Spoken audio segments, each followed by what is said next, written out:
Hi, this is Dan Korver, pastor here at Dalton Hill Baptist Church. We're a small Baptist church located in Owasso, Oklahoma. We're small enough to know you, but we're big enough to serve you and for you to serve as well. Our vision is to rescue, restore, and return to service. Rescue a non-believer or a believer who has been hurt or is lost, restoring them to Christ in fellowship with other believers with the desire that they in turn will help others along their way. All right, we've been going through the Moses, obviously gotten through It's just nice to have. 19th one or thereabouts. It won't be like Donald Ray Barnhouse, I promise. He preached through the book of Romans took him 15 years, so I won't take that long. Possibly next week will be it. But as we stop, as people get older, they often think of their legacy and desire to be remembered. We see that often. And they'll give large sums of money and have buildings, libraries, stadiums named after them. Is this a lasting legacy? For instance, where University of Tulsa plays at what stadium? What? Chapman Stadium. H.A. Chapman. But that wasn't what it originally was called. Skelly Stadium, because Skelly donated $175,000 that many years ago, and the stadium was named after him. But when they needed some renovations, Chapman donated the money, so they now have it H.A. Chapman. But we call it Skelly Field at H.A. Chapman Stadium. But it's often not that some people make that a requirement, others don't make it a requirement, but it's just an honor to them they do that. But I want you to think about it.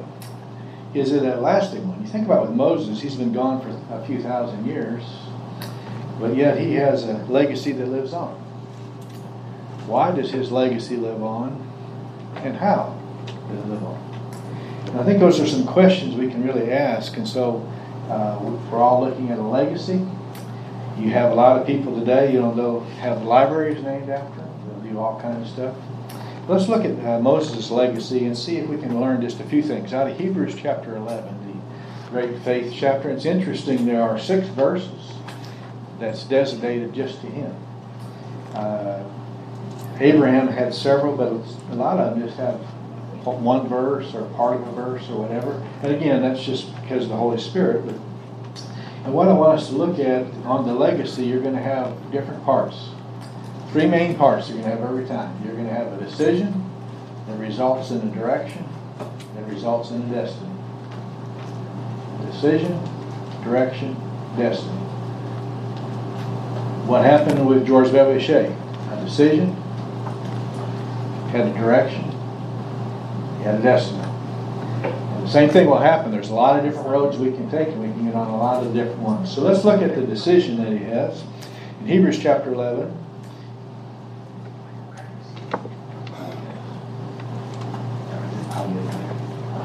I'll get it later. I appreciate it. They're trying to find a piece of paper for me. Or papers. You probably don't want them to find it because that's what I'm going to pass out for the meeting afterwards, so it might make the meeting rather short. Look over at Hebrews chapter 11. The first decision that you have in verse 23 and 24 of chapter 11. And notice what you have, the decision that his parents made. By faith, Moses, when he was born, was hidden for 3 months by his parents because they saw he was a beautiful child. They were not afraid of the king's edict. Notice their decision by faith, direction, they weren't going to kill him, and the destiny was what? Same thing happened. Now, could they have been killed for it? Yes. But they'd rather be killed for it than to kill their son. So notice what happens. That was theirs. I think it's interesting. You have the personal part then about the decision with Moses. Notice in verse 24. By faith, Moses, when he had grown up, refused to be called the son of Pharaoh's daughter, choosing rather to endure the ill treatment with the people of God than enjoying the passing pleasures of sin. You notice his decision. Refused. It's interesting when you look it up. Denied to be called Pharaoh's son. What did he give up? You know, you stop and think about it. Is there any statues or sphinx or anything like that of Moses in Egypt today? Could there have been had he stayed? We don't know. But they don't have anything about him. But why? He made a decision. Right decision, but he made a decision. And what I want to do, the first decision he has, and we'll get more into it in just a minute, was he chose to live for the line and not for the dot. He chose to live for eternity and not. Notice it's interesting, it says the passing pleasures of sin. You know, you think about with Pharaoh, and I was reading about a king not a couple of years ago down in that's living in Africa, and all the different wives he has, and has 100 sons and all the rest of it. You think, you know, there's so many different things. Scripture doesn't deny that he had. There is a lot of pleasure in sin. There is a lot, but it's only for here and now, and what are you going to pay for it? And Moses chose no to that, giving it up. So that was his decision. And I think it's interesting when you have it. You look in Colossians, you have to turn there in chapter 4, when Paul was in his first imprisonment. In verse 14, he says, Demas also greets you. He then was freed. He wrote 1 Timothy. Then he's back in prison the second time, about to die, in 2 Timothy chapter 4 and verse 10. And what does it say? Demas has left. Why? Having loved the former world. Loving this world. So notice Demas then left and chose the temporary, the dot of the line. So what we have is we have decisions we're making all the time. We all come into different roads. We make a decision, we go down one road. Another thing's going to come up, and you have another decision. You think about it in Daniel, for instance, chapter 1, he had to make a decision. Eat the food or not. Chapter 2, he had to make a decision, didn't he? On bowing down. Chapter 3, what about his friends? They also had the decision in chapter 1 and chapter 3, are you going to bow down to the image or not? Chapter 6, Daniel the lions, then what happens there? Does he have to make another decision? Am I going to worship and have it known this in front of the window like I always have or not? We are constantly having decisions in our life that cause directions, that cause destiny. And so when we think about the legacy that Moses had, follow his decisions, which follow directions, which follow his destiny. So let's look at think about the directions that he took. Obviously, he chose the reproach. Notice in 26, considering the reproach of Christ greater riches than the treasures of Egypt, for he was looking for the reward. Was there any treasure in Egypt? Yes. You know, let's look at King Tut. You know, his treasures of him. I mean, that is tremendous treasures that he had available to him. And he chose the eternal treasures. How much land did Moses own? What kind of house did he have? What kind of inheritance did he leave his children financially?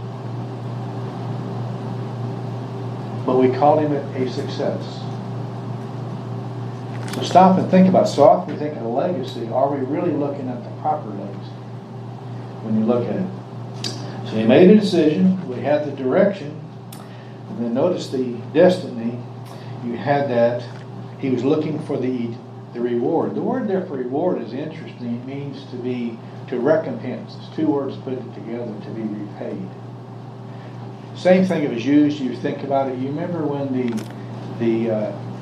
when you have the person that, you know, basically Levi passed by and so on, and then you had the Samaritan comes by, the Good Samaritan.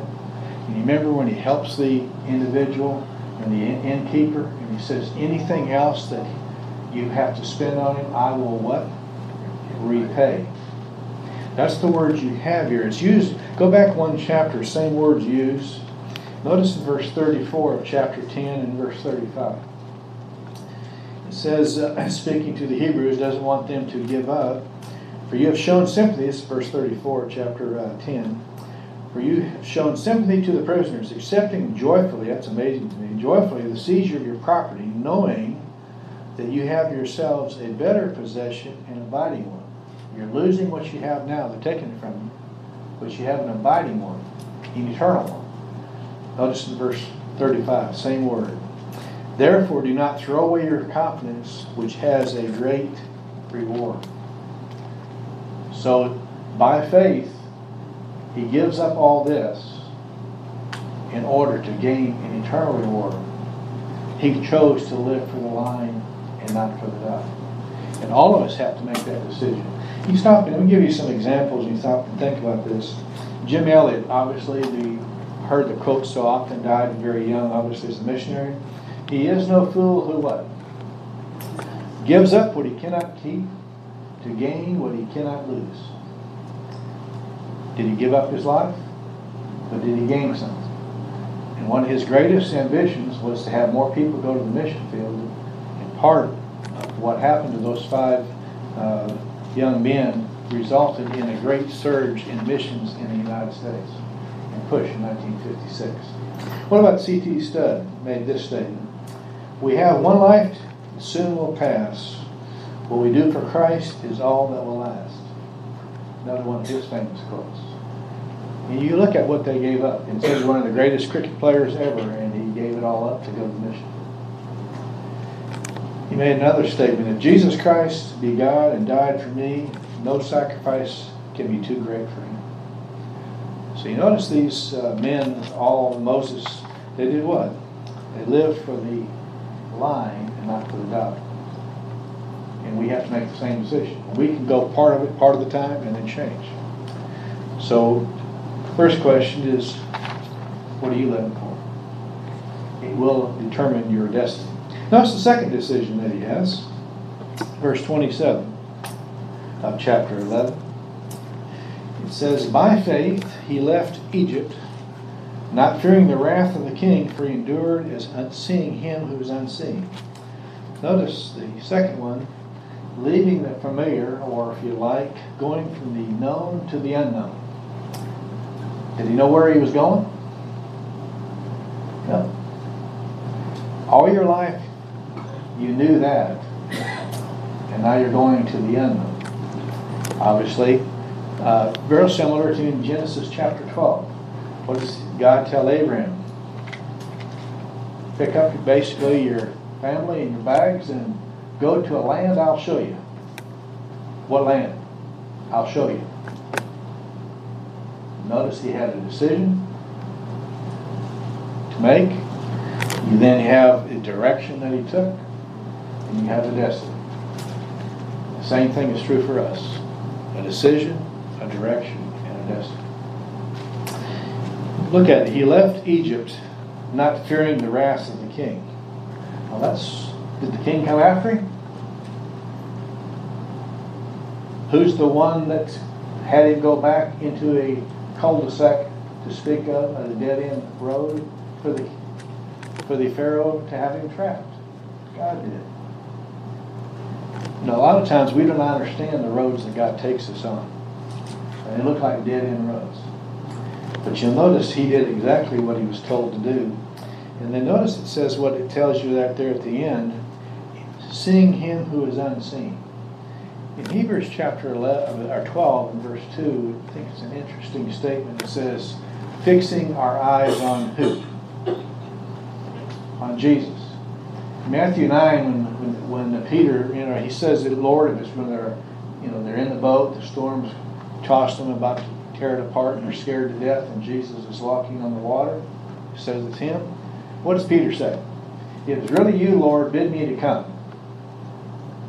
Now, how many of us would do that? And the Lord says, come. What would you do? I'll wait till I get on land, right?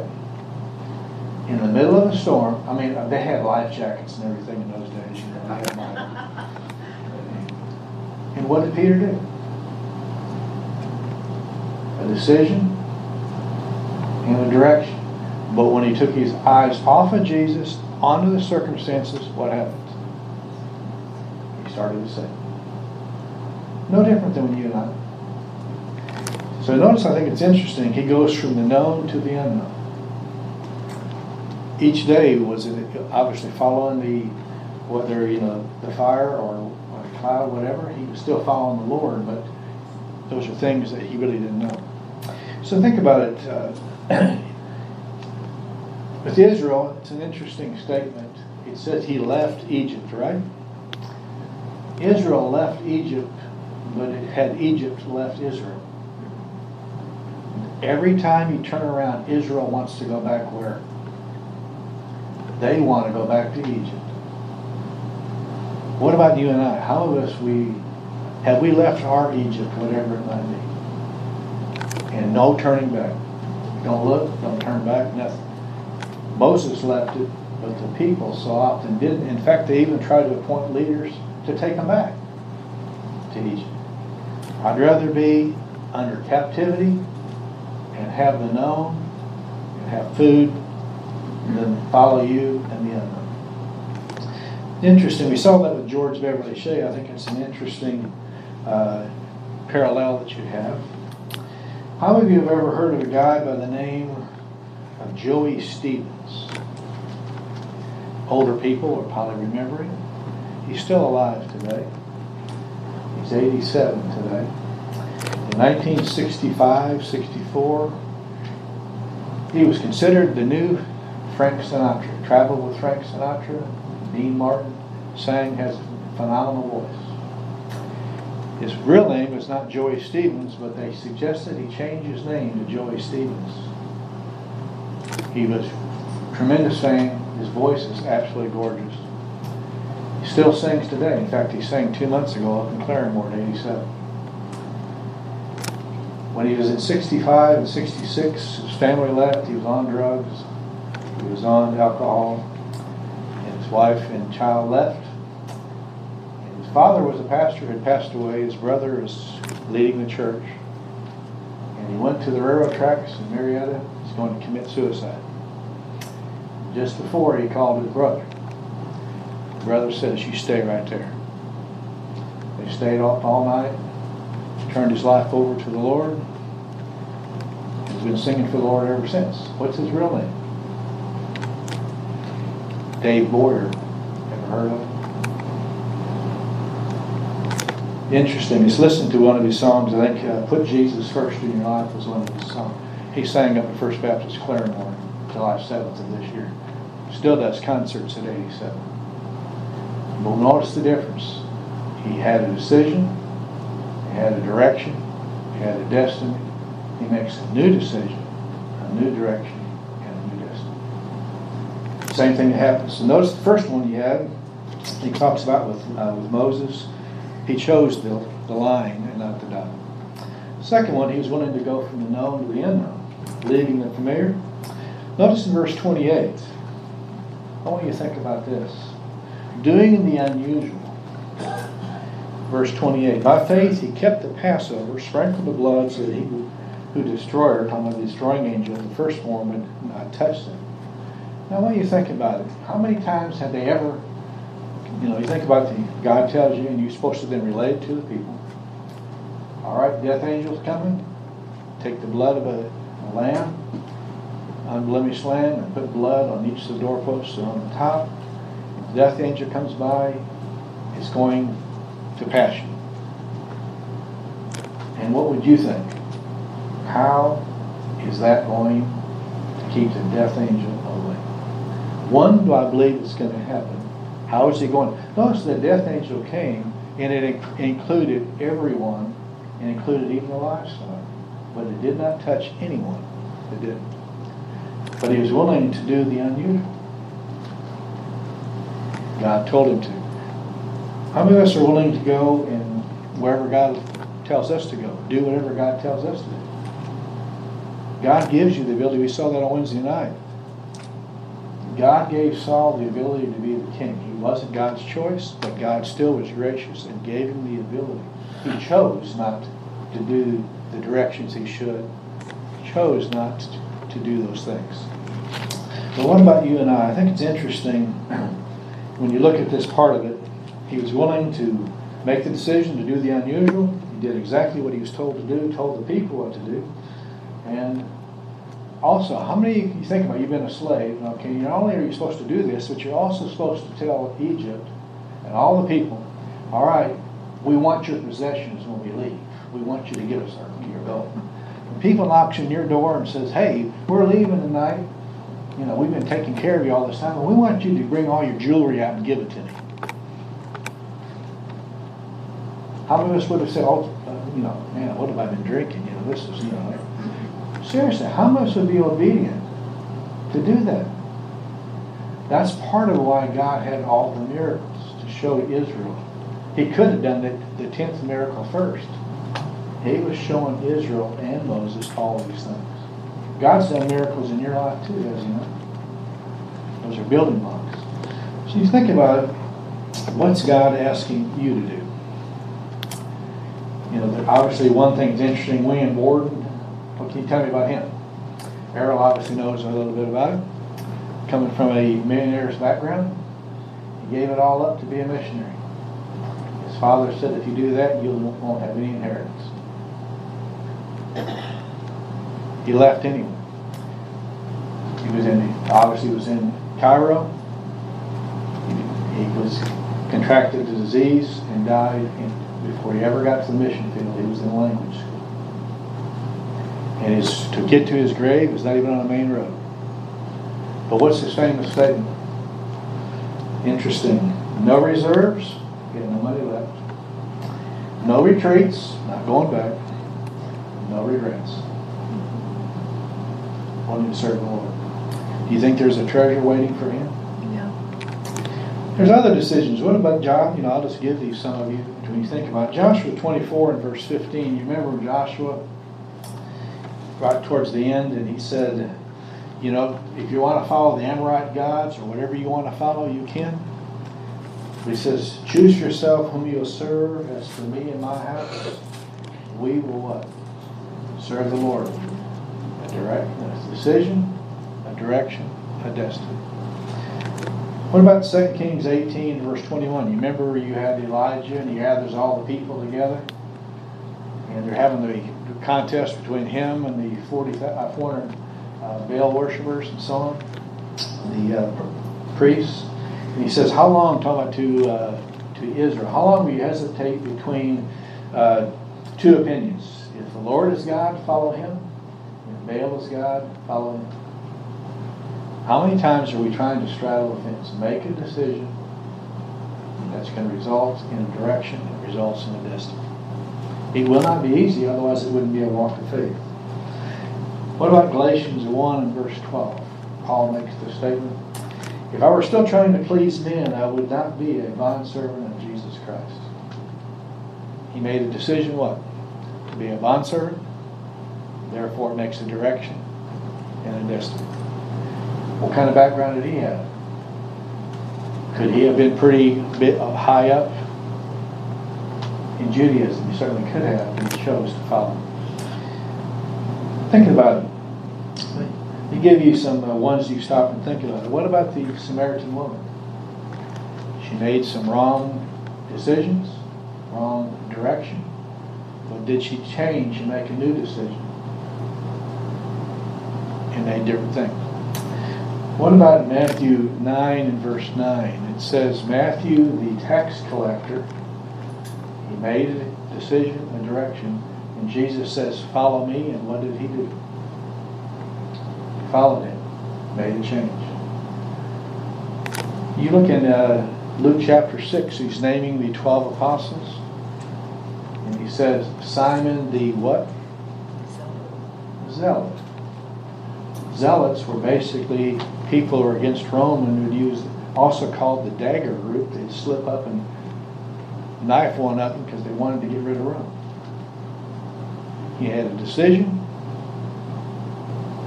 and so on, and a direction. He now changed to follow Christ. What about Zacchaeus in Luke 19? He said, what, anyone that, well, you know, being a chief tax collector, which means he had those under him, and you would make obviously a lot of money by using the power of Rome. You collect more than you should. What did he say? How do we know he made a change? He said, half of my income I'm going to give to the poor. I mean, that's it. That's a lot. And anyone that I have wronged, which obviously he'd have records, anyone I have wronged, I'll pay back what? 4 times. Not just pay back a little. Not just pay back what I took from them. I'm going to give it 4-fold. That's pretty good interest. I mean, that's what our government does to us all the time, right? You stop and you think about it. There was the change. So for any one of us, we make decisions that results in a direction, that results in a destiny. But we're constantly making those decisions. But we can be on the wrong road, but that doesn't mean we have to stay there. We can get off of it. So you stop and you think about it. What is the legacy of Moses? For me, it would be this statement: shepherd the flock with integrity in word and deed. He cared so much about them that he wanted a shepherd to take his place. God, you choose the shepherd. They need directions on how to do it. He wrote, under the inspiration of the Holy Spirit, the first 5 books to help them. And has helped every nation that's been willing to follow it ever since. Did he give a good legacy to his 2 sons? He did. Yeah. So what legacy are you leaving? And what legacy would you like? Think of your decisions, which is going to result in directions, which is going to result in destiny. Think about it. We'd love for you to come and visit with us and fellowship with us. We're located at 8263 North Owasso Expressway, which is on the east side of Highway 169 North, between 76th and 86th Street North. We have coffee and fellowship from 8:30 to 9 Sundays, followed by Sunday school for all ages from 9 to 9:45, and our Sunday morning worship service is from 10 to 11. We likewise have a Wednesday night service for all ages from 7 to 8.